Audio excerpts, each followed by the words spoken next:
नमस्कार, स्वदेश एजेंडा देख रहे हैं आप और मैं हूं आपके साथ राखी।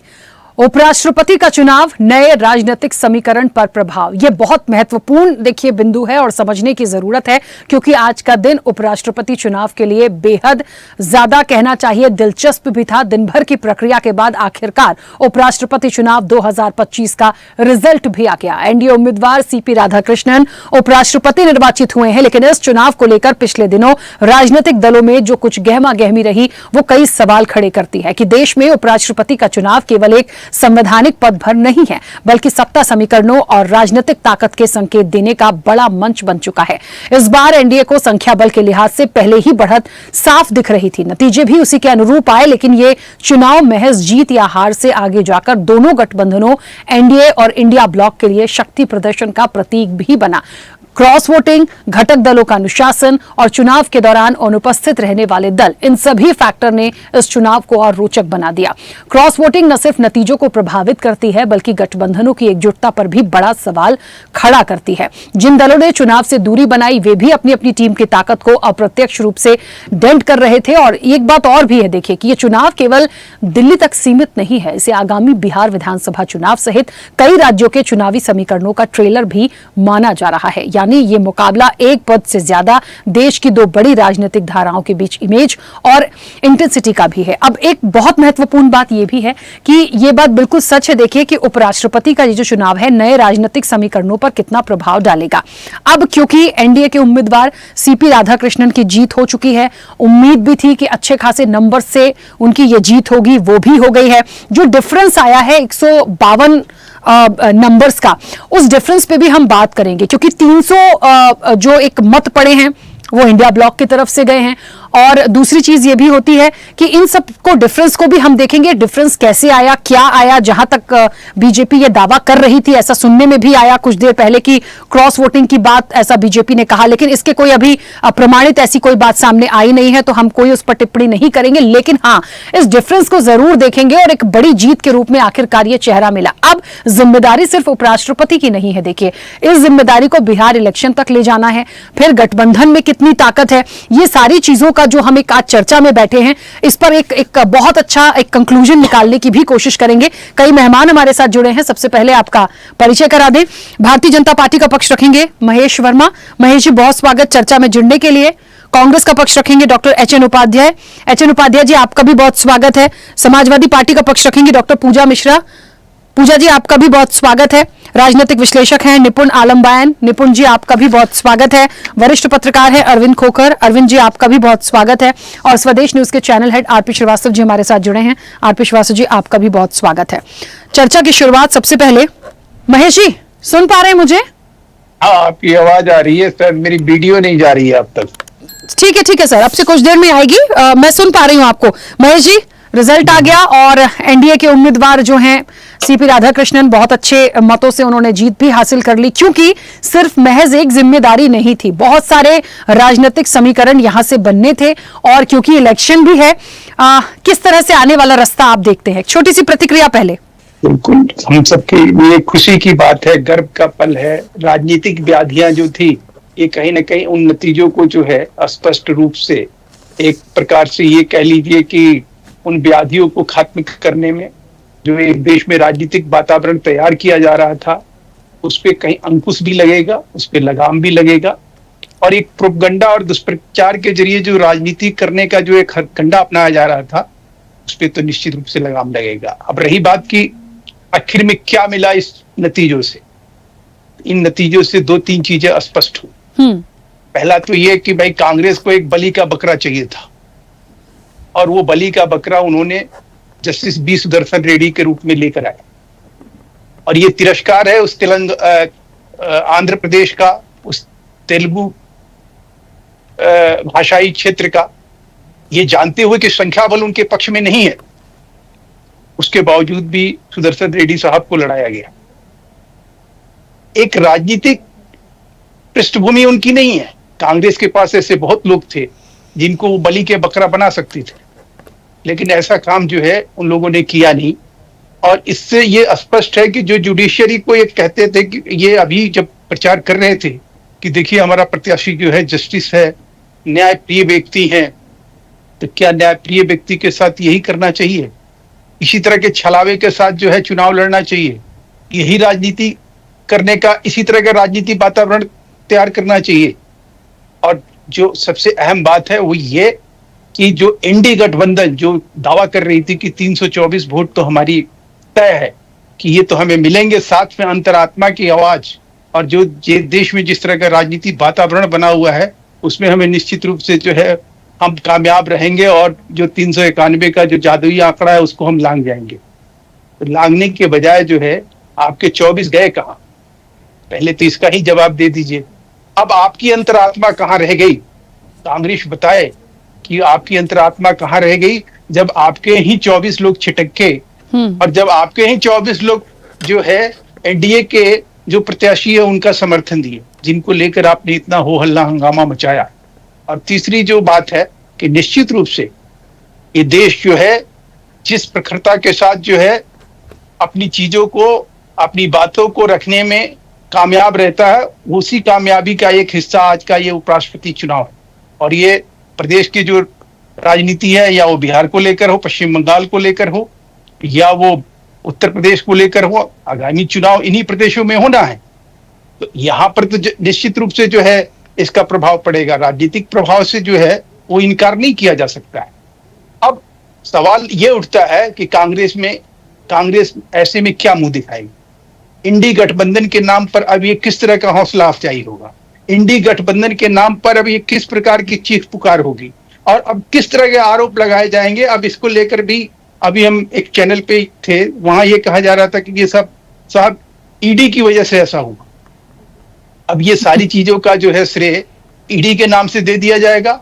जो एमपी सांसद चुन के आते हैं देश में, वो सत्ता पक्ष के वो सारे ईडी, जो जनता चुन के भेजती है वो सब ईडी के डर के मारे चुन के भेजती है। क्या राजनीतिक खिलवाड़ इस तरह से होगा इस देश में अब?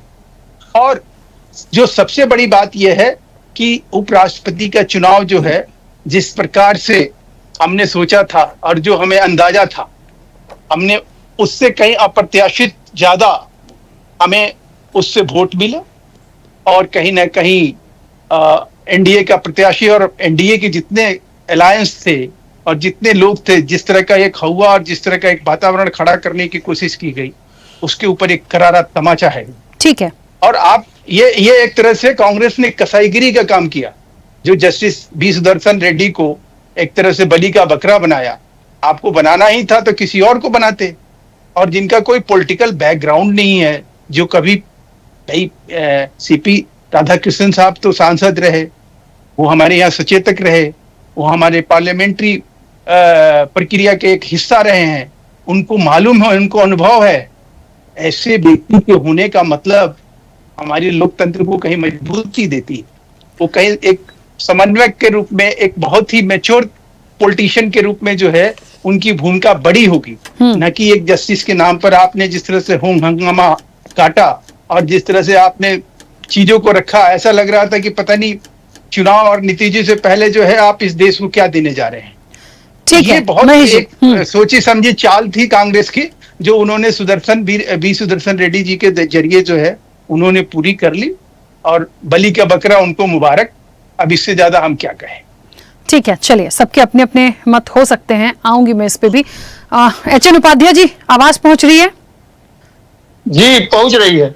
एच.एन. उपाध्याय जी, देखिए, अब सीपी राधाकृष्णन को जीत मिली, 15वें उपराष्ट्रपति चुने गए, बहुत अच्छी बात है, सारी चीजें ठीक हैं।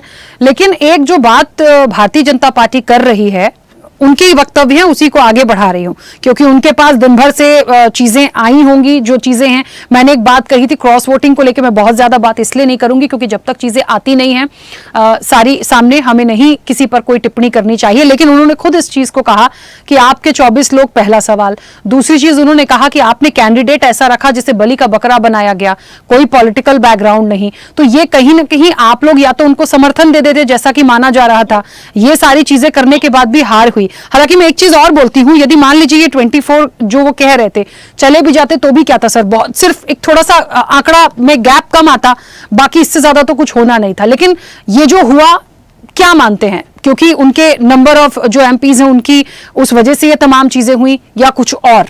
जी राखी जी, अपने सभी पैनलिस्ट भाइयों और बहनों को नमस्कार। देखिए, ये 11 साल में पहला ये चुनाव था कि एक चुनाव पहले हो गया था संवैधानिक क्लब वाले में, जिसमें मोदी अमित शाह कैंडिडेट की हार हुई थी। उसके बाद ये दूसरा चुनाव था जिसमें एनडीए और खासतौर से भारतीय जनता पार्टी की दुगदुकी बनी हुई थी। डर बना हुआ था, भय बना हुआ था और राहुल गांधी जी की छाया से निकल नहीं रहे थे। मैं इनको कहना चाहता हूं, राहुल गांधी जी लोकतंत्र की छाया है। लोकतंत्र की छाया जो होती है वह कभी किसी को डर और भय करना नहीं सिखाती है, न डरवाने चाहती है। और महेश वर्मा जी कह रहे थे हमारे भाई कि डॉक्टर राधा कृष्णन जी पहले उस पर बात कर ले, सीपी राधा कृष्णन जी इस पर बात कर लें। कोई जनता द्वारा 3 बार चुनाव लड़े, कभी चुनाव जीते नहीं। हमारे सुदर्शन रेड्डी जी संवैधानिक संरक्षक रहे हैं और संवैधानिक संरक्षक के रूप में वो एक योग्य उम्मीदवार थे और उनको बलि का बकरा ये लोग बनवाने का काम कर रहे हैं। मैंने नहीं, हमने तो ये योग्य उम्मीदवार दिया, तेलुगु अस्मिता को जो है बढ़ाने का काम किया। लेकिन उन्हीं के राज्य के जो सत्ताधारी पार्टी है, इनके जो एनडीए के घटक हैं, चंद्रबाबू नायडू हो चाहे बीआरएस के नेता हो जगन मोहन रेड्डी, ये लोग उन्होंने तो बाहर रहकर इनका अप्रत्यक्ष रूप से सहयोग किया। चंद्रबाबू नायडू जी की पार्टी समर्थन की, तो उन लोगों ने जो है दक्षिण भारत के साथ साथ तेलुगु अस्मिता के साथ खिलवाड़ किया और बलि का बकरा जो ये कह रहे हैं, अगर बलि का बकरा बनाने का काम हुआ, यदि पहले ये तो हुआ नहीं है, तो इनका भी उसमें योगदान हुआ है। इसका जवाब तेलुगु अस्मिता को बनाने वाले बचाने वाले जरूर देंगे। तीसरी बात यह आई कि जो आप 324 देखिए, 3 बजे लगभग हमारे जयराम रमेश जी ने ट्वीट किया कि हमको 315 वोट मिलेंगे। 300 वोट हमको मिला और 15 वोट जो है इनवैलिड हुए। पहले तो वो क्लियर हो जाए कि इनवैलिड वोट क्या 15 इंडिया गठबंधन के हैं कि कुछ इनके भी हैं, सब हम क्लियर करेंगे। नहीं तो जो जयराम रमेश जी ने ट्वीट किया वैसे आधार पर रिजल्ट आया। आप देखिए, हम लोग सभी इंटैक्ट रहे, एकजुट रहे, इंडिया गठबंधन के लोग, चाहे ईडी सीबीआई का डर दिखाया हो, इनकी पार्टी ने जो अंतरात्मा की आवाज है उस पर रुक गई। जैसे कुछ दिन पहले नितिन गडकरी के बेटे को लेकर कि ये एथेनॉल में मिलाने पर इतने करोड़ का घोटाला है, घोटाला का हम समर्थन तो नहीं करते हैं, लेकिन उसको प्रकाश ने पहले लाए होते, अब लाए हैं कि कहीं नितिन गडकरी के साथ 100-150 साल तक उधर न चली जाए। तो ईडी का इस्तेमाल तो पहले से भी करते हैं, इसमें भी किए हैं। चाहे मध्य प्रदेश की सरकार गिराए हो, चाहे महाराष्ट्र की सरकार गिराए, क्या ईडी का दुरुपयोग नहीं किया इन्होंने? इसमें कौन सी नई बात है? और ठीक है, इनके सीपी राधा कृष्णन जी चुनाव जीते हैं, उम्मीद करते हैं पिछले उपराष्ट्रपति की तरह जो है झुकने का काम नहीं करेंगे, जो है सदन को निष्पक्ष होकर चलाने का काम करेंगे। और ये पहली बार है राखी जी कि कोई उपराष्ट्रपति अगर इस्तीफा दिया है या हटा है, तो करीब इतने दिन हो गया 21 जुलाई के बाद से उस उपराष्ट्रपति की कहीं मौजूदगी टीवी पर चैनल पर दिखाई नहीं दी। क्या वो आज के बाद नजर बंद अगर है तो हट जाएंगे कि नहीं हट जाएंगे? कुछ उनको बोलने का मौका मिलेगा कि उन्होंने इस्तीफा क्यों दिया? नहीं, इसके पहले उपराष्ट्रपति का जो हटा इस्तीफा दिया रहता है या उसका कार्यकाल पूरा हो गया होता है, पूरा वो प्रक्रिया में रहता है और फोकस रहता है। लेकिन आज तक हमने जगदीप धनखड़ जी को नहीं देखा। क्या ईडी सीबीआई का डर देखवा कर, उनके परिवार वालों को डरवा कर कि कहीं कुछ मुंह खोल लगे जिससे हमारे पार्टी के सांसद आदि के अंतरात्मा जाग न जाए और हमारा पक्ष कमजोर न हो जाए? क्या ये बात है तो नहीं थी? क्या कल वो बाहर दिखाई देंगे, मीडिया में दिखाई देंगे या अपनी बात कहते हुए दिखाई देंगे?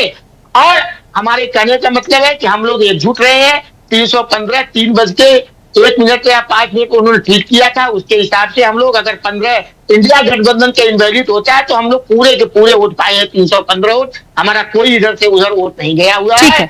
ये पहली बार ऐसा है कि विपक्ष एकजुट होकर उपराष्ट्रपति के चुनाव में अपना शक्ति प्रदर्शन दिखाया है, जो सफल भी हुआ है। जी ठीक है, चलिए वापस आऊंगी। पूजा जी, आवाज पहुंच रही है मेरी? जी राखी जी। पूजा जी देखिए, क्योंकि एचएन उपाध्याय जी जो बात कह रहे हैं उसको भी समझना पड़ेगा। ये बात तो सही है कि 15 जो वोट थे वो अमान्य किए गए हैं, 24 का आंकड़ा अभी भारतीय जनता पार्टी ने दिखा। तो ये तो खैर मैंने कहा ना, मैंने शुरुआत में ही कह दिया था, जो चीजें आएंगी धीरे धीरे तब उस पर बात करेंगे। लेकिन इस इलेक्शन को, उपराष्ट्रपति के चुनाव को बिहार के इलेक्शन से बहुत कनेक्ट किया जा रहा था, क्योंकि देखिए डिफरेंस समझ में आता है, एकजुटता दिखती है ना, दोनों ही गठबंधन है, एनडीए और इंडिया ब्लॉक, तो दोनों की ही उसको देखते हुए आगे के इलेक्शन से जोड़ा जा रहा था। अब यहां पे यदि मान लीजिए एनडीए की जीत यहां हुई है तो कितना इफेक्ट वहां पड़ेगा? इसे पॉलिटिकल रूप से देखिए जोड़ना तो पड़ेगा, क्योंकि कहीं ना कहीं चेहरा है, वोट है, एकजुटता की बात है। राखी जी, आपको नमस्कार और साथी प्रवक्ताओं को मेरा नमस्कार। आपको पता है कि जब ये जो है वाइस प्रेसिडेंट का इलेक्शन अनाउंस हुआ, तभी से सबको पता था कि एनडीए का नंबर क्या है और इंडिया ब्लॉक का नंबर क्या है। ये नंबर तो किसी से छुपा नहीं था।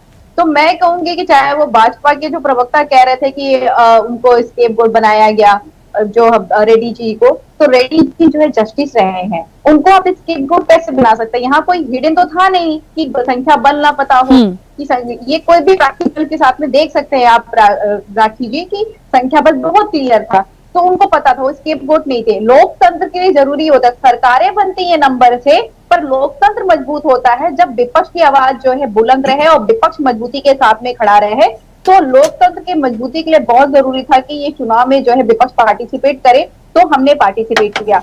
अब जो वाइस प्रेसिडेंट जीते हुए उनको बहुत बहुत बधाई सीपी राधा कृष्ण जी को। अगर हम उनसे अपेक्षा करते हैं कि वो दो लोगों की बात ना सुन करके दो पक्षों की बात सुनेंगे तो ज्यादा बेहतर रहेगा, जिसकी जो है अपेक्षा करते हुए हमने रेड्डी जी को प्रत्याशी बनाया हुआ था कि कॉन्स्टिट्यूशनल रेफरी के तौर पे एक वाइस प्रेसिडेंट को बिहेव करना चाहिए, और वो कॉन्स्टिट्यूशनल रेफरी के तौर पे बहुत बेस्ट फिट हो रहे थे। अब आपने कहा कि बिहार के इलेक्शन में इसका क्या इम्पैक्ट पड़ने वाला है, तो आप देखिए कि बिहार में जो इम्पैक्ट पड़ने वाला था वो पड़ने वाला था कि इंडिया ब्लॉक कैसे लड़ रहा है और एनडीए कैसे लड़ रहा है। एनडीए के पास में नंबर्स ऑलरेडी थे। तो अभी जो बिहार में इम्पैक्ट पड़ने वाला, इम्पैक्ट ये पड़ने वाला कि लोकतंत्र मजबूत हो रहा है राखी जी, क्योंकि लोकतंत्र मजबूत इसलिए हो रहा है कि जो इंडिया ब्लॉक के जितने भी घटक दल थे उन्होंने जो अब साथ में हमारे खड़े रहे, इनका देखा जाए पटनायक जी की जो पार्टी थी, जो अकाली दल थी, वो उन लोगों ने दरकिनार किया ना। 24 देखा जाए तो वोट ऐसे रहे जिन्होंने वोट नहीं डालने का डिसीजन लिया। अगर हम वो 3 दलों को मान लिया जाए जिन्होंने पार्टिसिपेट नहीं किया वाइस प्रेसिडेंट के इलेक्शन में, जो कि इनके साथ में समर्थन में हमेशा खड़े रहा करते थे। अकाली दल खुद करके इनका घटक दल था और बिरजू पटनायक की पार्टी इनका हम समर्थन ही करते चले थे, भले वो उड़ीसा से जो है हार गई हुई थी, पर देखने को ये मिला हमारे साथ में नहीं रह रही थी। तो ये दिख रहा है कि जो कॉन्स्टिट्यूशन है उसकी जो लड़ाई हम लड़ रहे हैं वो ऐसा नहीं कि हम बस ऐसे बोल रहे हैं, हम धरातल पे आकर के लड़ रहे हैं। और इंडिया ब्लॉक के जितने भी घटक दल हैं वो इस चीज को लेकर के काफी मजबूती के साथ में आगे बढ़ रहे हो, तो बिहार में यही इम्पैक्ट पड़ेगा। आप देखिए कि सुप्रीम कोर्ट ने भी वहां से एसआईआर में गाइडलाइन जारी कर दी कि एज अ 2 डॉक्यूमेंट आपको आधार कार्ड को मान्यता देनी पड़ेगी। ये लोकतंत्र की विजय है, ये विपक्ष का विजय है। अगर विपक्ष की मजबूती के साथ में नहीं होता तो अभी 65 लाख लोगों के वोट के अधिकार का जो हनन हो रहा होता वो हनन यूं ही हो गया होता, ये चीजें निकल करके नहीं आती। तो ये इम्पैक्ट तो जो है डालेगा कि जो है विपक्ष मजबूती के साथ में लड़ रहा है, हक की लड़ाई लड़ेगा, और हक की लड़ाई जो है बिहार में पूरे देश में बहुत जरूरी है और हम उसी को लेकर के आगे बढ़ रहे हैं। हम लोकतंत्र को मजबूत करते हुए ही आगे बढ़ेंगे राखी जी। ठीक है, वापस आऊंगी। निपुण जी, मेरी आवाज पहुंच रही है? जी देखिए निपुण जी, जो राजनीतिक दल हैं वो अपने अकॉर्डिंग अपनी चीजों पर अपनी बात रखेंगे, लेकिन मुझे लगता है आप हैं, अरविंद जी हैं और आरपी श्रीवास्तव जी हैं, यहां से मुझे एक लगता है इस इलेक्शन को और ये जो नंबर ऑफ वोट्स मिले हैं दोनों ही कैंडिडेट को, इसका जो मार्जिन आया है वो हमें समझने की जरूरत है। बार बार ये कहा जा रहा है विपक्ष की तरफ से कि इंडिया ब्लॉक में एकता थी इसलिए वो गैप नहीं आया जिसको लेके एक चिंता जताई जाए। और सबसे बड़ा देखिए माना ही नतीजे जो आने थे नंबर ऑफ सीट्स के अकॉर्डिंग सबको लग रहा था एनडीए जीतेगा, लेकिन ये भी एक बात थी कि एकजुटता कितनी दिखेगी, क्योंकि एकजुटता होगी तब तो आप आगे के इलेक्शंस को निकालेंगे। तो ओवरऑल जो सिनेरियो आया, जो नंबर आए, जो गैप आया, इसे कैसे देखते हैं? देखिए, अगर हम लोग बात करते हैं एनडीए की, तो एनडीए का जो टोटल वोट था वो 423 था, लेकिन 423 के स्थान पर आपको मिला है 452। तो निश्चित रूप से कि कहीं ना कहीं जो एक क्रॉस वोटिंग हुई है वो एनडीए के पक्ष में हुई है, ये बात बहुत स्पष्ट है, इसमें इधर उधर घुमाने वाली बात नहीं है। अब हम उम्मीद ये कर रहे थे कि क्रॉस वोटिंग जो है एनडीए गठबंधन की कोशिश ये थी कि हमारे पक्ष में हो, वो उनके पक्ष में तो नहीं हुआ है। तो इस बात को हम लोग लेके चले, पहली बात तो ये। दूसरा क्या है कि जैसे हमने कहा, 2 पार्टी की बात आई, बीआरएस की बात आई, बीजेडी की बात आई, तो अगर ये पार्टी अपने आपको न्यूट्रल रखती है तो न्यूट्रल ना तो ये बीजेपी के एनडीए के खाते में गई, ना ही ये इंडिया गठबंधन के खाते में गई, ये दोनों के बीच बैलेंस रहा। बात ये थी कि जो ये आपका 452 का डाटा आया 423 के स्थान पर, यानी कि जो 452 आए हैं, ये नंबर जो आपको एक्स्ट्रा मिले हैं बीजेपी को या एनडीए को, ये किसके थे? ये जाहिर सी बात से एनडीए गठबंधन के थे। तो एनडीए गठबंधन का जो पूरा आपको मिला है, तो निश्चित रूप से इसका पूरे देश में मैसेज आता है कि कहीं ना कहीं इंडिया गठबंधन जो दावा करता है एकजुटता का, वो एकजुटता कहीं ना कहीं कमजोर है, उतनी मजबूत नहीं है।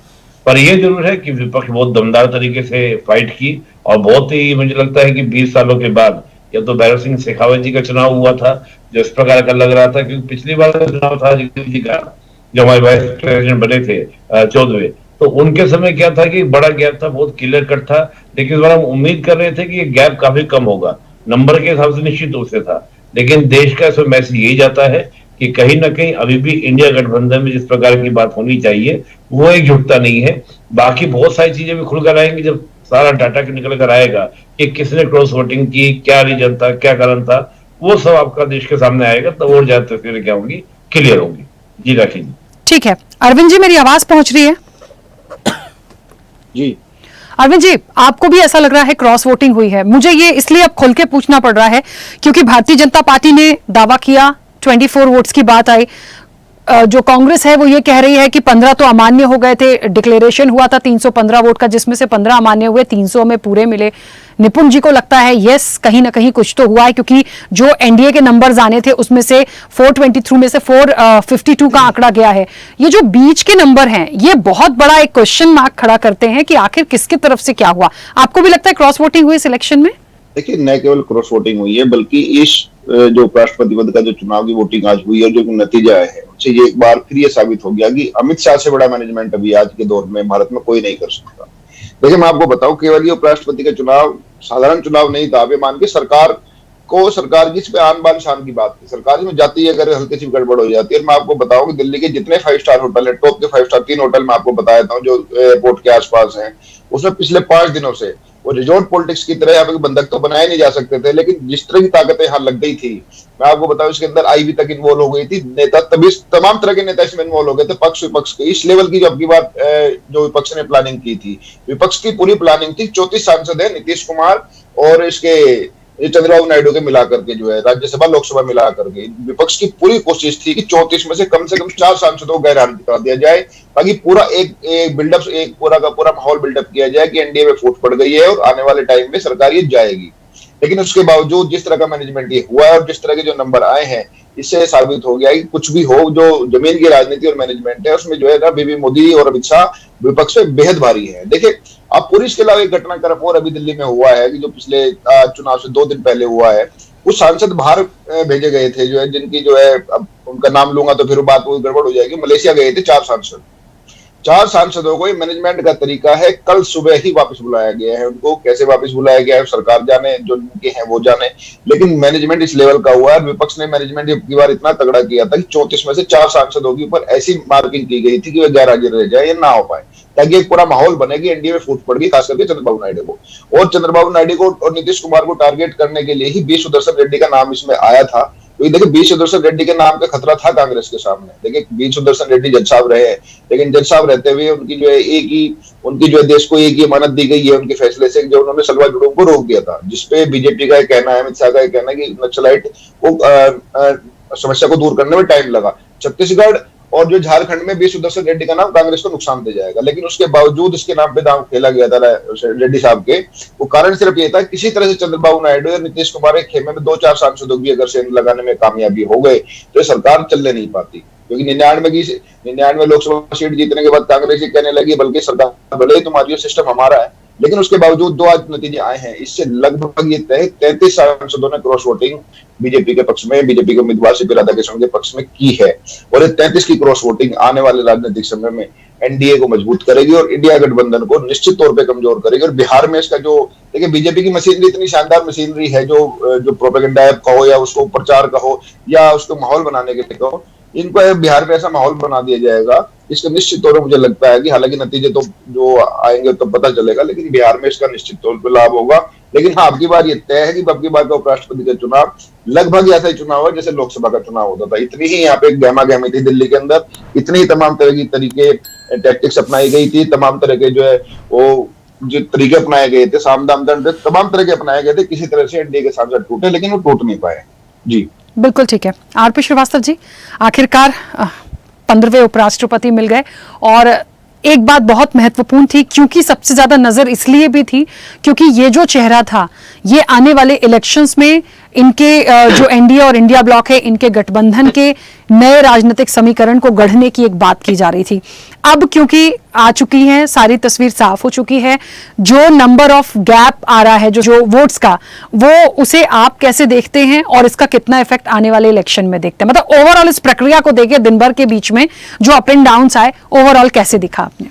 देखिए राखी, जहाँ तक नए समीकरण का सवाल है, निश्चित रूप से इस चुनाव के बाद नए समीकरण उभरे हैं, ऐसा नहीं है कि नहीं उभरा है।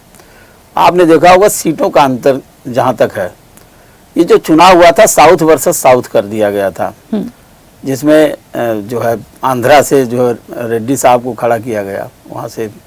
तो ये एक पूरी एक स्ट्रेटजी थी दोनों दलों की, दोनों तरफ की, इंडिया और एनडीए की भी।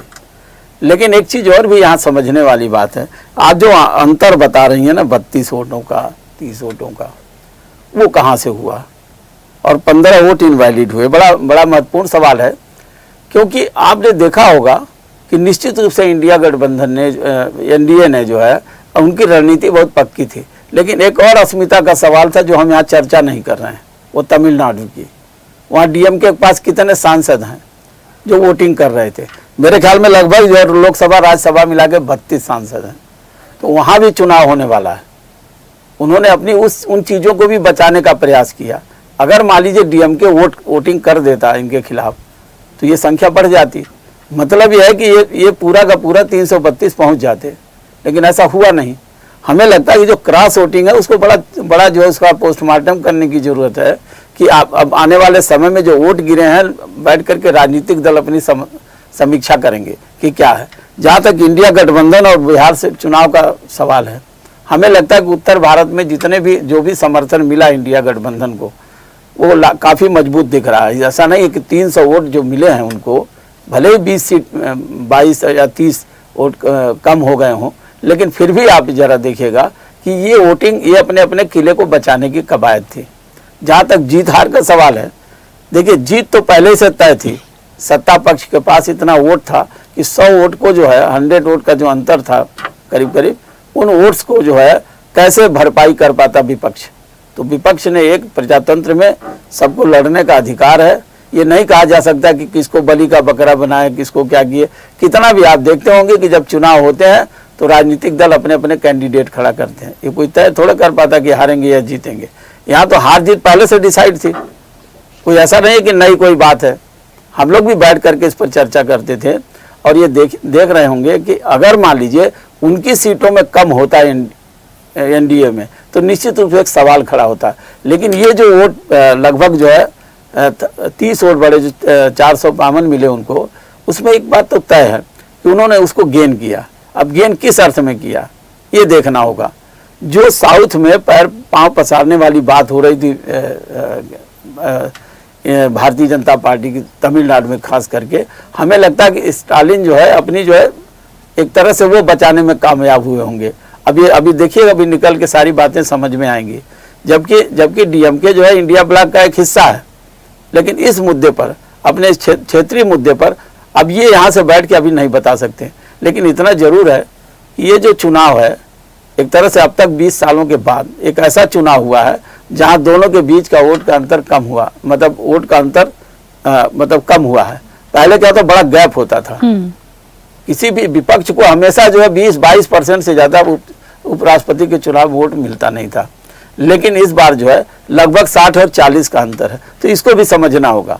और जहाँ तक आने वाली जो रणनीति है, जो सियासी रणनीति होगी, और बिहार विधानसभा चुनाव है, उसके बाद उत्तर प्रदेश चुनाव है, तमिलनाडु में भी चुनाव है, इन सारे चुनाव के मद्देनजर हर क्षेत्रीय दल अपनी अपनी सुविधा के हिसाब से राजनीति करते हैं। आप पिछली बार भी देखे होंगे कि किस तरह से तृणमूल कांग्रेस जो है बाहर हो गई थी चुनाव से। तो अब आकर के देखना होगा कि आने वाले समय में क्या क्या परिस्थितियां बनती हैं, क्या क्या जो है चुनावी समीकरण बनते बिगड़ते हैं, इस पर भी नज़र होगी। दूसरी बात, जहाँ तक बिहार के चुनाव का सवाल है, हमको लगता है कि जो ये 300 सांसदों की एकजुटता है वो निश्चित रूप से कहीं न कहीं इंडिया ब्लॉक को भी बल दे रही है। भले ही भले ही जो है एनडीए जो है काफ़ी मजबूती से इसका सामना किया, और वहाँ राजनीतिक किस तरह से जो हम ये नहीं जानना हम ये इसमें नहीं जानना चाहते कि एनडीए ने क्या किया, वहाँ पर कौन किसने क्रॉस वोटिंग करा, ये सारी चीज़ें तो देखिए इस चुनाव का खेल है और ये खेल चलता रहेगा, हमेशा चलता रहेगा। बिल्कुल ठीक बात है, और इसी चीज को थोड़ा सा आगे बढ़ाऊंगी महेश जी, क्योंकि कुछ कुछ प्रतिक्रिया भी आने लगी हैं और अब तो ये वाली भी चर्चा आने लगी है, जैसा कि मैं देख पा रही हूँ हमारी टीम लगातार जो इससे चुनाव से रिलेटेड जो अब प्रतिक्रिया आ रही हैं उनको ब्रेक भी कर रही है। तो अब ऐसा लगता है निशिकांत दुबे कह रहे हैं राहुल गांधी पर तंज कसा है, और ये कहा जा रहा है कि कहीं ना कहीं ईवीएम से इलेक्शन नहीं हुआ, बैलेट पेपर से हुआ, उसके बावजूद तो कम से कम ईवीएम पे सवाल ना आए। तो इस तरह की बातें भी आने लगी हैं, तो मुझे लगता है थोड़ा इन सब बातों को हम अभी फिलहाल साइड करते हैं, ये तो कल तक और चीजें आएंगी।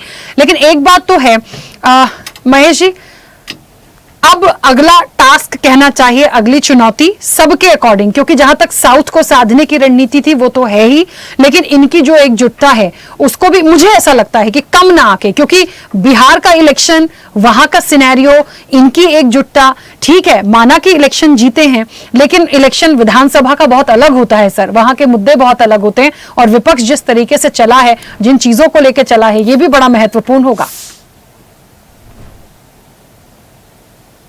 जो विश्लेषण है उस विश्लेषण से मैं कहीं असहमत नहीं हूँ, लेकिन सवाल ये नहीं है। सवाल ये है कि अभी भी आपके चैनल पे बैठ के अब वो देश के उपराष्ट्रपति चुने जा चुके हैं, उनके बारे में झूठ और प्रोपगंडा दुष्प्रचार फैलाया जा रहा है कांग्रेस मित्र के द्वारा कि वो कभी सांसद रहे ही नहीं।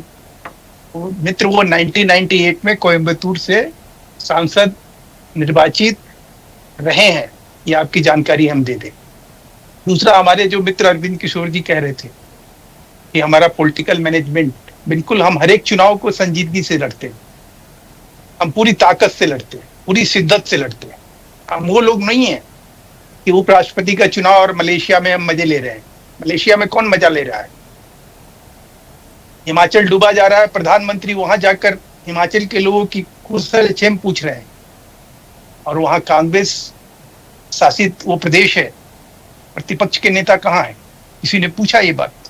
तो सवाल ये नहीं है, सवाल ये है कि आप किसी को भी चुनाव लड़ाइए, लेकिन ऐसे व्यक्ति को चुनाव लड़ाइए जिसका राजनीतिक पृष्ठभूमि हो। कांग्रेस में बहुत ऐसे लोग थे। आपको लोकतांत्रिक, हमने कब कहा कि चुनाव आपको नहीं लड़ना चाहिए? लोकतंत्र को मजबूत करने के लिए चुनाव जरूरी है, लेकिन चुनाव आप ऐसे व्यक्ति को लड़वाइए जो सिर्फ, आपको मालूम था कि इंडिया गठबंधन के जो है में कोई एकता नहीं है, और ये कई मौके पे साबित हुआ। या वो आप दिल्ली का चुनाव ले लीजिए, पंजाब का चुनाव ले लीजिए आप, उसके बाद कई चुनाव हुए और कई चुनावों पे फूट पड़ी और स्पष्ट दिखा कि इंडिया गठबंधन नाम की कोई चीज नहीं है। उसके बाद भी आप इंडिया गठबंधन के नाम पर ढोल पीटे जा रहे हैं और ये कहे जा रहे हैं कि भाई देखिए हम किस प्रकार से जो है इनको मजा चखाते हैं, किस प्रकार से हम राजनीतिक लाभ उठाते हैं इसका। आप राजनीतिक लाभ उठाने की दृष्टि से डी सुदर्शन रेड्डी जी को आपने खड़ा किया। आपने जुडिशरी का नाम लेकर जिस प्रकार के उनकी तस्वीर पेश किए, उसका मतलब क्या है? स्पष्ट है कि आप राजनीति का जो एक जरिया बना रहे हैं वो लोकतांत्रिक मूल्यों के आधार पे नहीं बना रहे हैं, जो हमारा लोकतंत्र है। निपुण जी ने बात सही कही कि भाई अगर आपको कहीं ये लड़ाई हमारे लिए पहले से ज्यादा पेचीदा था, हम जो है तलवार के धार पे थे, हमें लग रहा था कि कहीं ऐसा ना हो कि हम जो लड़ाई लड़ रहे हैं उसमें हमारी वोट जो है अगर कुछ भी कम आ जाते तो ये किस तरह के चीख पुकार करते, ये किस तरह के आलाप बिलाप करते। मान लो हमारा 434 है या 423 है, जो भी हमारे पास संख्या थी, उस संख्या से अगर हम 2 भी वोट हमारा कम हो जाता तो ये कहते कि देखिए एनडीए में कोई मतलब जो एकता है, इनकी एकता तो किसी काम की नहीं रही। 2 इनके क्रॉस वोट हो गए, 2 इनके एमपी इनके अगेंस्ट में वोट दिए और ये सरकार जो है अब अस्थिर है, अब ये सरकार टिकने वाली नहीं है। लेकिन अब तो ये साबित हो गया ना कि आप राजनीतिक रूप से संजीदा लोग नहीं हैं, आप देश के प्रति राजनीतिक रूप से संवेदनशील लोग नहीं हैं। आप राजनीतिक रूप से चुनाव जिस तरह से लड़ना चाहिए उस तरह से लड़ने वाला आपका ना नेतृत्व है, ना वो व्यक्तित्व है, ना वो किसी तरह से सामना कर सकता है। और ये तय है कि इस देश में अगर आपको विकास करना है, राष्ट्र निर्माण करना है, तो कोई भी पार्टी की सरकार हो, लेकिन भगवान न करे कि अब कांग्रेस की कभी सरकार बने, ईश्वर न करे कि कांग्रेसियों के हाथ में कभी सत्ता आए। नहीं तो ये जो आज हालात है और जिस तरह के विकास की रफ्तार है, उसके ऊपर ऐसा जैसे ये संवैधानिक संस्थाओं पे ये जैसे डेंट मार रहे हैं, जैसे करारा प्रहार कर रहे हैं, या वो बिहार चुनाव को लेकर हो, या वो कर्नाटक में झूठ बोलकर प्रोपगंडा करके पूरे देश में बदनाम करने की जो ये कोशिश कर रहे हैं, ना ये सुप्रीम कोर्ट को मान रहे हैं, ना संविधान को मान रहे हैं। हाथ में संविधान लेते हैं और संविधान को मानते नहीं है, ये विधि विधान को नहीं मानते हैं। इनके पास आज की डेट में जिस प्रकार की स्थिति परिस्थिति का निर्माण करके ये राजनीति कर रहे हैं, मैं समझता हूं वो आधार लोकतंत्र के लिए मजबूती नहीं देता है। शक्तिशाली व्यवस्था उसी को मानी जाती है जिसमें संजीदगी से चुनाव लड़ गया। आपने कहीं देखा आज राहुल गांधी को?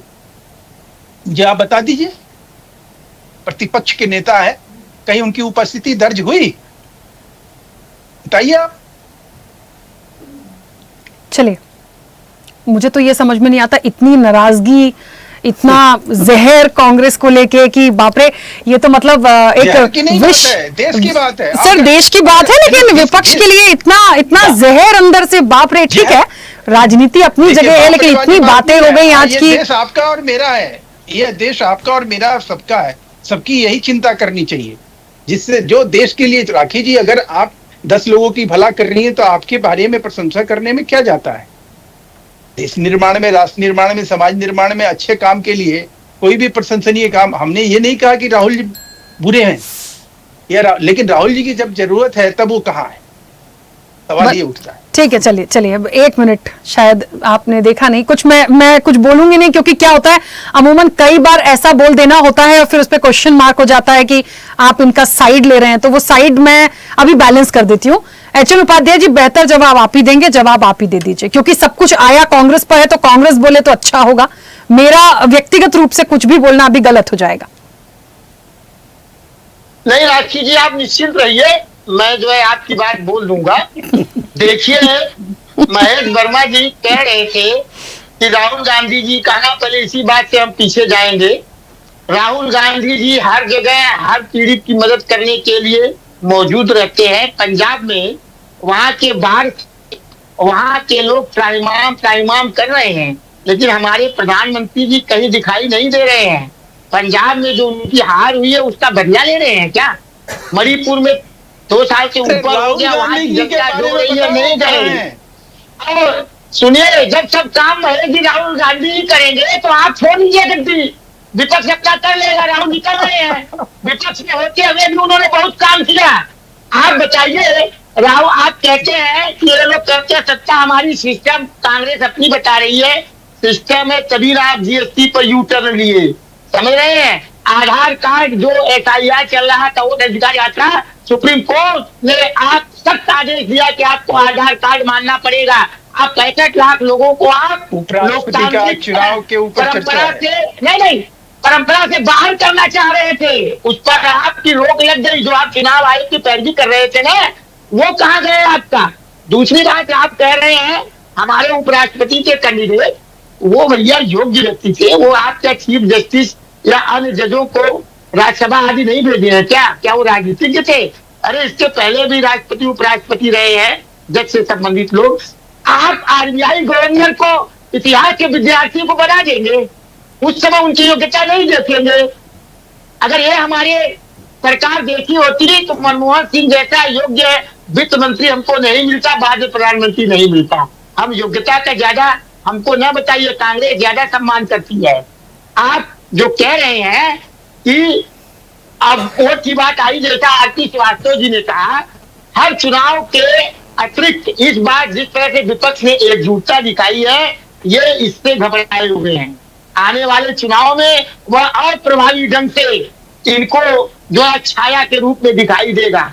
इसके पहले के चुनाव में इनके 3 साथी थे, बीआरएस और वो अकाली दल के और वो बीजू जनता दल के, तीनों इनके पक्ष में वोट दिए थे। ठीक है, एचएन उपाध्याय जी, उनके भी प्रश्न का जवाब दे दीजिए ना, वो नहीं तो फिर उसी पे आ जाएंगे। फिर मैं चाह रही हूँ, मैं उस पर बोलना नहीं चाह रही हूँ, तो आप ही जवाब दीजिए। वो पूछ रहे राहुल गांधी कहाँ थे? देखिए, राहुल गांधी जी लगातार सड़क पर जो है जनता की मदद के लिए मतलब मलेशिया लड़ रहे हैं। नहीं तो मलेशिया के लिए 1 दिन 2 दिन 3 दिन लिए जाएंगे क्या? ये विदेश जाने का अधिकार आपके प्रधानमंत्री जी का है क्या कि पूरे हमेशा वो विदेश में घूमते रहते हैं और आप परिणाम के रूप में हमको धोखा मिलता है। आप बात बदलते रहते हैं समय समय पर, कभी ट्रंप को कभी शी जिनपिंग को गालेंगे। अरे राहुल जी तो विदेश जाते हैं तो कुछ न कुछ अर्जित करते हैं, कुछ अपनी विद्वता दिखाते हैं, आपके छात्रों को संबोधित करेंगे। और आप वो मलेशिया गए थे, मतलब व्यक्तिगत कारण रहा होगा उनका, क्या उतना उन पर आप बंधन लगाएंगे क्या? बंधन तो लगा ही रहे हैं। आप पता कर लीजिए क्यों गए थे, आपके लोग तो बोल ही रहे हैं। ठीक है। रविशंकर प्रसाद जी ने कहा कि पंजाब में बाढ़ आई है, राहुल गांधी जी मलेशिया में है। अरे भाई यानी आप अपनी सरकार को निकम्मा साबित कर रहे हैं। राहुल जी विपक्ष के नेता है, उनके हाथ में कोई सब कुछ तो है नहीं शक्तियां कि पंजाब में मदद कर दे। आपने मदद के नाम पर क्या दिया पंजाब को आज तक? अब आप हिमाचल की बात कर रहे हैं। राहुल जी कहाँ पंजाब हैं? के लोग बाढ़ से, राहुल जी कहाँ है? राहुल जी आपके सपने में है, आप सपना देखते रहिए, आपके सपने से नहीं बचेंगे। सर आप मत पूछिएगा, मैंने इसीलिए कहा था जवाब वही देंगे, मैं तो कोई उत्तर दूंगी ही नहीं इस पे। ठीक है उपाध्याय जी ठीक है। इससे पहले कि अब आप कुछ और कह दें उनको और वो फिर इस सवाल पर आए, मैं आगे बढ़ूंगी। ठीक है। प्रधानमंत्री जी कहाँ है? महेश जी से पूछ रहा है, पंजाब के प्रधानमंत्री को पूछ रहे हैं कहाँ पर है? वो पोस्टर लगाए हैं कि हमारा प्रधानमंत्री गायब हो गया है। मणिपुर के लोग आज तक जोड़ रहे हैं, बताइए प्रधानमंत्री जी कहाँ है? चलिए अच्छा ये नहीं पूछ रहे अखिलेश यादव कहाँ है, नहीं तो फिर मुझे पूजा जी से भी यही सवाल करना पड़ता, तो पूजा जी भी यही जवाब देती कि आप लोगों के सपने में होंगे। खैर पूजा जी, एक ओवरऑल तैयारी और इलेक्शन पे एक बहुत छोटी सी संक्षिप्त प्रतिक्रिया, क्योंकि जाहिर तौर पर जो अब देखिए परिणाम आना था आ गया, आगे इसका कैलकुलेशन कल तक आएगा। नहीं राखी जी, मेरी एक कंप्लेन है, आपके चैनल ने दिखाया नहीं राहुल गांधी जो है वाइस प्रेसिडेंट के वोटिंग में जाकर के वोट डाल रहे थे, वरना भाई साहब को पूछने की जरूरत नहीं पड़ती। तो ये जवाब मैम वो तो सबने देखा है, वो तो सबने देखा है और बकायदा विजुअल्स में भी चला है। मैं क्यों इतनी देर, मैं क्यों चुप हूँ? मेरी बात सुनिए, मैं क्यों चुप हूँ? मैं कह रही हूँ आपसे बार बार, मैं कुछ ना बोलूं, कांग्रेस तो जवाब देना, कांग्रेस को बोलना चाहिए ना। वहां चर्चा तो सुनिए आप क्या हो रही है। वो पूरा वोट देखे हुए दिखाई दे रहा है राखी जी, इनको आप नहीं कहेंगे प्रश्न क्यों पूछ रहे हैं? अब वो 1 दिन 2 दिन पहले गए होंगे उसकी बात कर रहे हैं, आज तो वोटिंग कर रहे हैं और पूजा आपने भी तो उनको जवाब नहीं दिया। एचएल उपाध्याय जी थी, मैं जैसे अरविंद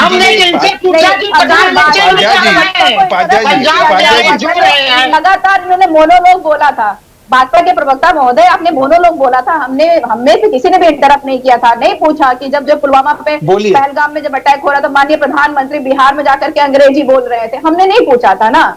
प्रश्न बनता है, बहुत सारे प्रश्न बनते हैं। माननीय प्रधानमंत्री जी ने जब से जो है प्रधानमंत्री का पदभार संभाला हुआ तब से एक बार भी मीडिया के साथ में इंटरेक्शन नहीं किया, एक बार भी सवाल नहीं दिया। एक जो है शूडो प्रेस कॉन्फ्रेंस की भी थी जिसमें जो है हमारे गृह मंत्री महोदय जवाब दे रहे थे, और आप पूछ रहे कहाँ पे? देश के प्रधानमंत्री, देश के गृह मंत्री है, देश विपदा में है, तो देश की विपदा के लिए सरकार क्यों खड़ी है, फंड एलोकेशन क्यों हो रहा है, उस पे आपकी जिम्मेदारी बनती है। जहाँ पे बाढ़ के पानी नहीं पहुंचने चाहिए थे, उतने बाढ़ नहीं आई हुई थी, वहां पे पानी पहुंचे। जहाँ पे वाटर लॉगिंग नहीं होनी चाहिए वहां पे वाटर लॉगिंग हुई। जहाँ पे जो आपने जो एलोकेट किए होते फंड, आप वो फंड रिलीज नहीं कर रहे हो। आपने जो है ऑन द रिकॉर्ड जो है पंजाब का 9 करोड़ रुपए पहले का बचाया हुआ है फंड जो है, जो आपका होता है डिजास्टर रिलीफ फंड जो होता है, वो आपने उनको दे रहे हो और आप कह रहे हो कि आप बड़ा कार्य करना चाहते हो। हम उस पर नहीं जाते, हम आज वाइस प्रेसिडेंट पे ही जा जाते हैं। आज हम बात कर रहे हैं कि भाई आपको बधाई है अगर आपको लगता है कि वो आपके वाइस प्रेसिडेंट है। अगर वाइस प्रेसिडेंट बन गए हुए तो हम तो अपेक्षा यही करते हैं कि वाइस प्रेसिडेंट बनने के बाद में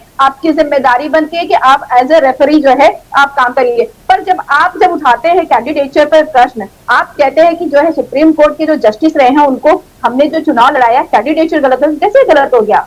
आप राज्यसभा भेज रहे होते हैं, आप कहना चाहते हैं जो 300 सांसद ने उनको वोट किया उनमें से रिप्रेजेंटेशन जिन जिन संसदीय क्षेत्र से आ रहे होंगे वो सारी जनता ने उनको रिप्रेजेंट करके भेजा हुआ है। आप उन सब पे प्रश्न उठा रहे हैं। हमने तो नहीं प्रश्न उठाया ना कि आपके जो है 432 ने वोट किया कि 452 ने वोट किया, नहीं उठाया ना प्रश्न। आप कह रहे ईवीएम की बात, निशिकांत दुबे किस मुंह से कहते हैं? वो तो सुप्रीम कोर्ट के ऊपर भी प्रश्न उठा देते हैं कि सुप्रीम कोर्ट धार्मिक कोई बात पैदा करता है। ऐसे लोगों की बात करेंगे हम आप बैठ करके यहाँ पे? हम आप अगर बात कर रहे हैं वाइस प्रेसिडेंट पे तो उसी पे बात की जाए। और वाइस प्रेसिडेंट का आज चुनाव का परिणाम आया हुआ है और इससे कहीं डिनाई नहीं किया जा सकता। आप कहते हैं विपक्ष कहाँ पे है? अगर विपक्ष कहीं पे नहीं होता तो आप इतना परेशान नहीं होते। अगर विपक्ष कहीं पे नहीं होता तो आपको जो है बिल रातों रात पेश करने की जरूरत नहीं पड़ती। और अगर विपक्ष नहीं होता ना तो आप जो कह रहे थे कि हम बड़े जो है इलेक्शन मोड में रहते हैं, पूरी मशीनरीज का इस्तेमाल करते, तो पूरी की पूरी मशीनरीज को आपको इंडल्ज करने की जरूरत नहीं पड़ती। तो विपक्ष है मजबूती के साथ में, और मैं फिर कहूंगी नंबर से सरकार बनती है और विपक्ष जब नैतिकता के साथ में लड़ता है तो लोकतंत्र मजबूत होता है। और लोकतंत्र मजबूत करने के लिए विपक्ष मजबूती के साथ में लड़ रहा है। अब इसमें आप चाहे जितना चाहे उतना झूठ बोलते चले जाइए, उससे कोई फर्क नहीं पड़ने वाला है। जैसे हम हर मुद्दे पे आपको पीछे धकेल रहे हैं, हम धकेलते रहेंगे। ठीक है पूजा जी, क्योंकि समय की सीमा है, मैं चाहती हूँ बहुत 10-10 सेकंड में एक छोटा सा कंक्लूजन मेरे बाकी तीनों जो विशेषज्ञ हैं उनका आ जाए। निपुण जी, सबसे पहले आप जल्दी से। राखी जी, मैं एक तो कहूंगा कि हमारे कांग्रेस के जो प्रवक्ता हैं बड़े नादान, बड़े प्यारे हैं और बड़ी साफ गोई से अपनी बातों को रखते हैं। बोल जाते हैं वो बात अलग है। पूजा जी एकदम तेज तरार तरीके से सपा की प्रवक्ता भी बनी हुई थी, कांग्रेस की प्रवक्ता भी बनी हुई थी, बड़े शानदार तरीके से उन्होंने अपना पक्ष रखा। मैं वैसे ना कहूंगा, देखिए राजनीति में क्या होता है, नंबर का तो खेल है, इसमें कोई दो राय नहीं है, लेकिन जो एक इमेज जाती है पूरे देश को वो बहुत महत्वपूर्ण होती है। और देखिए जो पूरा उपराष्ट्रपति का चुनाव था ये यही था कि दिखाने का कि किसका शक्ति प्रदर्शन कितना ज्यादा है। अगर यही काम बीजेपी के 2-4-10 वोट भी कम हो जाते, 423 में से 410 भी मिल जाते, तो यहाँ पर होल ना हो जाता कि किसने क्रॉस वोटिंग की है, और यही एक पूरा इन्वायरमेंट क्रिएट होता। तो मुझे लगता है कि विपक्ष को, ठीक है विपक्ष बहुत अच्छी भूमिका से कर रहा है, फाइट भी अच्छी की है, लेकिन ये विपक्ष को सोचना चाहिए कि जब तक हम मजबूती से एक साथ खड़े नहीं हो पाएंगे और सारी पार्टियों को, विपक्षी पार्टियों को एक साथ नहीं ला पाएंगे, 452 नंबर अपने आप स्पष्ट कर रहा है कि क्रॉस वोटिंग हुई है। तो विपक्ष को थोड़ा और तैयारी से करनी चाहिए टक्कर देने के। ठीक है अरविंद जी, बहुत जल्दी से। देखिए, उपराष्ट्रपति पद के चुनाव के लिए जो ये नतीजे आए हैं, नतीजे साफ तौर से जाहिर करते हैं कि अभी विपक्ष को और मेहनत करनी पड़ेगी बीजेपी को टक्कर देने के लिए, क्योंकि बीजेपी ना जमीन पे और ना रणनीति में, इनसे दोनों इनसे आगे निकली हुई है। और विपक्ष की जो 4 सांसदों को लगभग विपक्ष ने लगभग तोड़ ही दिया था, लेकिन 4 को तो मैनेज किया ही किया, लगभग 30 वोट और इन्होंने अपनी तरफ ले लिए हैं। तो इससे पता चलता है इनका मैनेजमेंट ठीक है। और बाकी जहां तक उम्मीदवार की बात है, लोकतंत्र में सबका हक है किसको उम्मीदवार बनाते हैं, वो तो कोई बना सकता है, लेकिन राजनीतिक रूप से भी सुदर्शन रेड्डी आने वाले चुनाव में इनके लिए बिहार में भी नुकसान देंगे और झारखंड और छत्तीसगढ़ में निश्चित तौर पर नुकसान देंगे, क्योंकि उनका जो फैसला था सर्वर जुड़ूम वाला, वो उम्मीद है लगभग बैकफायर करेगा, बाकी तो समय बताएगा, लेकिन वो आने वाले टाइम में इनको बैकफायर करेगा। बिल्कुल। आरपी श्रीवास्तव जी, संक्षिप्त प्रतिक्रिया आपकी भी। राखी, जहाँ तक अभी सारे पैनलिस्ट को मैं सुन रहा था, देखिए लोकतंत्र में चुनाव लड़ने का अधिकार सबको है, कौन लड़ेगा कौन नहीं लड़ेगा ये तय करना। रेड्डी साहब पहले भी जानते थे कि वो चुनाव हार जाएंगे, लेकिन फिर भी विपक्ष के कैंडिडेट बने, सबसे बड़ी बात इसको भी समझना होगा। दूसरी सबसे बड़ी बात यह है कि क्या क्या नए राजनीतिक समीकरण आएंगे। खोकर जी बोल रहे थे कि इन राज्यों में इनके जो है हो सकता बैकफायर हो जाए। हमें लगता है कि राष्ट्रपति के, उपराष्ट्रपति के चुनाव को इस लेवल पर लिया नहीं जा सकता। सिर्फ एक चीज़ में लेने वाली बात है, वो ये है संख्या बल। हमें लगता है कि एनडीए मतलब पूरी तरह से मजबूत है और कुछ ऐड ऑन कर रही है, लेकिन विपक्ष भी सामने खड़ा है, इसको भी देखना होगा राखी। और जहाँ तक अभी विपक्ष को टाइम भी है, उसको सामना करना पड़ेगा सत्ता पक्ष का, और सत्ता पक्ष जिसके हाथ में सत्ता रहती है निश्चित रूप से उसका मैनेजमेंट भी अच्छा होता है, उसकी सारी चीज़ें अच्छी होती हैं और अपने हिसाब से अपने लोगों को रोकने में सक्षम भी रहता है। तो शायद एनडीए ने जिस तरह से बताया, प्रधानमंत्री जी ने, अमित शाह ने जिस तरह से इस पूरे गठबंधन को अपने एक साथ जोड़ के रखा है, अभी तो फिलहाल ये माना जा सकता है कि ये काफ़ी मजबूत है एनडीए, और विपक्ष भी सामने खड़ा है, इसको भी मानना पड़ेगा। बिल्कुल ठीक है। चलिए, समय भी हो गया। आप सभी मेहमानों का बहुत शुक्रिया इस चर्चा में जुड़ने के लिए। तो देखिए, एनडीए के उम्मीदवार हैं सीपी राधाकृष्णन, उनकी जीत हो गई है।